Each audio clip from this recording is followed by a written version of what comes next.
There is a strange moment that happens right before a camera is announced, where imagination becomes louder than reality. That's what exactly is happening with Nikon Z6 IV. The Z6 series has been Nikon's everyone's camera. The body that tries to do everything without leaning too far in one particular point.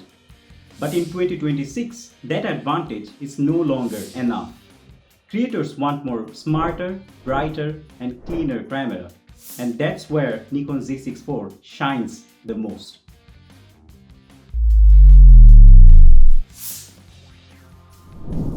To understand what Z6 IV needs to become, we have to recognize where Z6 III fell short. The biggest talking point was resolution versus expectation. Where the sensor delivered an impressive speed, many users fell short when it came to the cropping features. In a market where the competitors are pushing for higher megapixel counts, staying at the same level created a psychological gap, even if real-world differences weren't as dramatic. Dynamic range was another subtle concern. The pursuit of speed came with trade-offs, particularly in shadow performance at base ISO.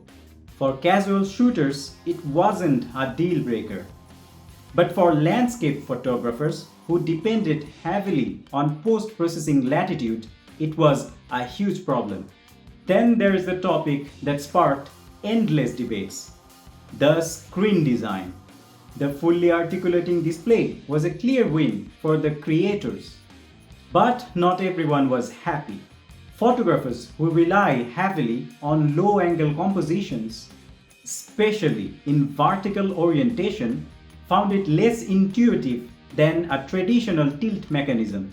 But to be honest, it wasn't about right or wrong, it was a matter of priority. The thermal processing capability also entered the conversation during the long shooting sessions. While the camera handled most of the scenarios very well, pushing it into demanding workflows exposed its limits.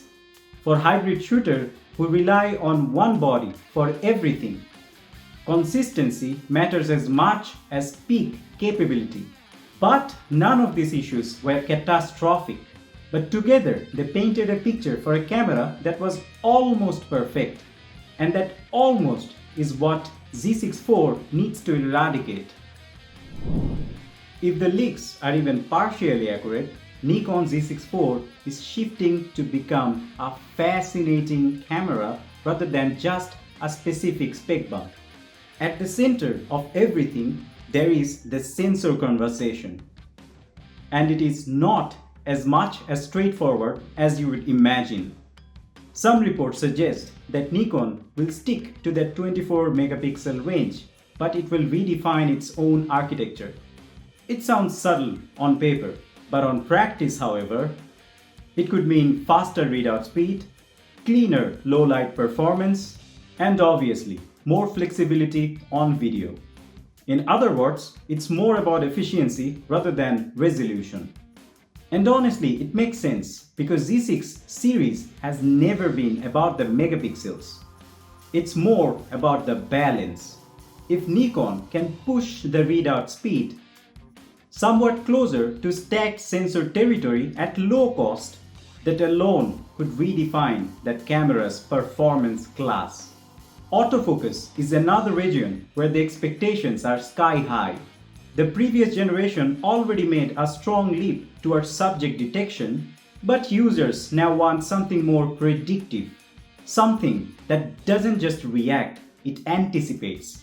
Think of erratic wildlife movement, or unexpected wedding moments, or fast street life moments.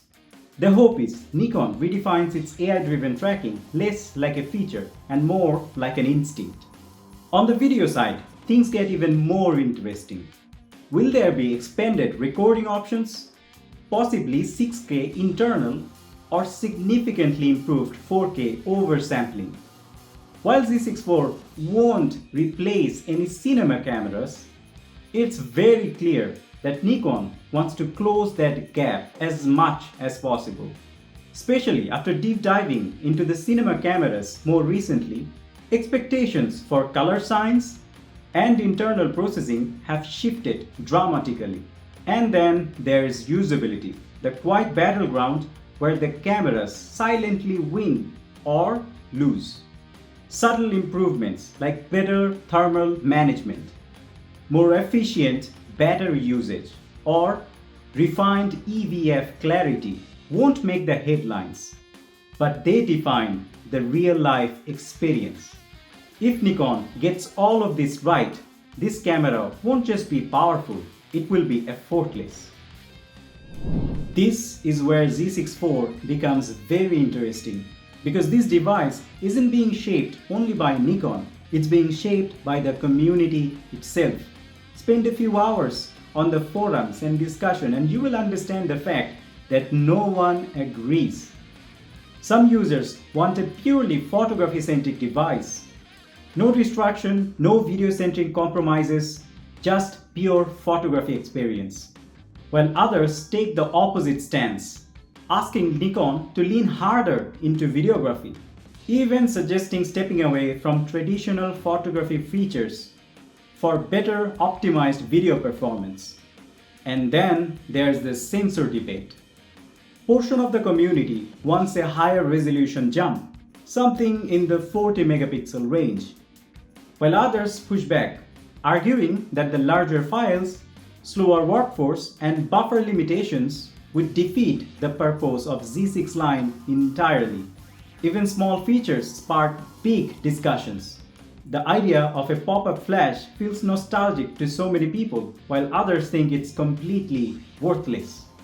Card slot configurations, screen mechanisms, button layouts, every small details becomes a contention. But beneath all these disagreements, there is one point that everyone seems to agree. They all care deeply about Z6 line. And they want Z6 IV to not become a mini flagship. But beneath all the disagreements, there is one clear pattern. People care deeply about this camera. What most users seem to agree is on this. The Z6 IV should not try to become a mini flagship. It should not compete with Z8 or higher tier bodies. Rather, it should refine its own identity as the ultimate hybrid tool, reliable, fast, adaptable, and accessible. In a way, the chaos of opinions is a good sign. It means Z6 still matters. Pricing is where the excitement meets reality, and possibly where Nikon faces its biggest challenge. The Z6 III already pushed what many people considered the budget of mid-range. The upward shift created tension, especially for the users who see this series as their entry to the full-frame photography. With the Z6 IV, Nikon has to walk in a very fine line. If the price stays closer to the previous generation, it sends a strong message, meaningful improvement without abandoning the core audience. But if it creeps closer to the $3,000 mark, the conversation changes entirely, because at that point, people start comparing it with the higher range bodies, and the expectations rise accordingly. There is also the internal balancing act. Make the Z6 IV more powerful, and it risks stepping in the toes of more expensive Nikon cameras. Hold it too much, and it feels like a missed opportunity. As for the release timeline, all of the signs point towards a near release announcement. Nikon has been more strategic lately with creating expectation and anticipations, which suggests that they are more confident in what they are preparing. And given the pace of the competition in hybrid market, waiting too long is simply not an option. We guess the announcement will most probably be in the next fall. Nikon Z6 IV feels less like a product and more like a statement about to happen. This is a camera which can redefine the hybrid models entirely, not by chasing the extremes, but refining its balance, the core message it stood for. What makes the moment more exciting is the context behind it. Nikon isn't the same company that it was a few years ago. There is a renewed sense of expectation, a renewed sense of experiment. There is also a renewed understanding of what the creators want. This momentum matters, and Z6 IV has to carry it. But the expectations are also higher than ever. Users aren't asking for improvement, they are asking for clarity. They want a camera that knows what it is exactly and executes it flawlessly. If Nikon can deliver a body that feels without any compromise and powerful without becoming inaccessible, the Z6 IV could become something very much special. Not just another upgrade, but a camera that people could rely on. Because at the end of the day, this is what everything we want means. Thank you for watching this video and subscribe for more contents.